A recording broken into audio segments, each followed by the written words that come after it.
ED CBI থেকে ভয় পায় না, একমাত্র ভয় পায় ওপরওয়ালাকে দেখে। আমার বাড়িতে কতবার ইডি এসেছে, কিছু করতে পেরেছে? দিল্লির নেতাদের টিভি বাঁচিয়ে রেখেছে।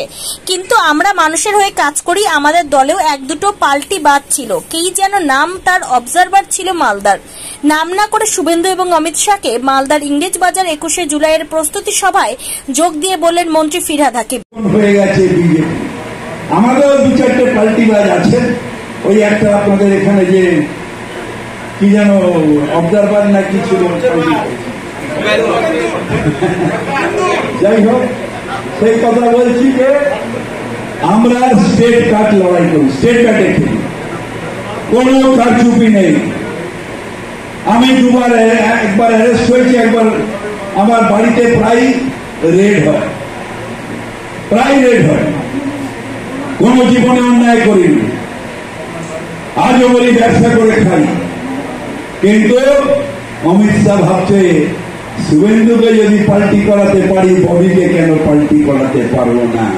কিন্তু আমি বলি আমি এক ওপরওয়ালা ছাড়া কারোর সামনে মাথা নত করি না, ওপরওয়ালার সামনে মাথা নত করি। তাই বলি যে सरफरोशी के तमन्ना अब हमारे दिल में है, देखना है जोर कितने बाजुए मोदी में है।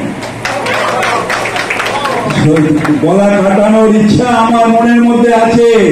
মোদি দেখি তোমার হাতে জোর কত আছে। কি করবে? সিবিআই করবে, ইডি করবে, কি করবে? তোমাদের পায়ের তলায় তো মাটি নেই।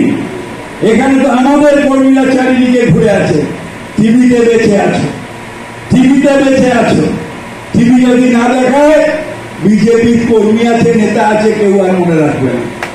আমরা যারা সমাজ সেবা করি, আমার পাড়ার লোক মনে থাকবে, আমার ওয়ার্ডের লোক মনে রাখবে, আমার কর্পোরেশনের লোক মনে রাখবে যে না, এই লোকটা আমাদের জন্য কাজ করে। আপনাদের সেটাই বলছি না।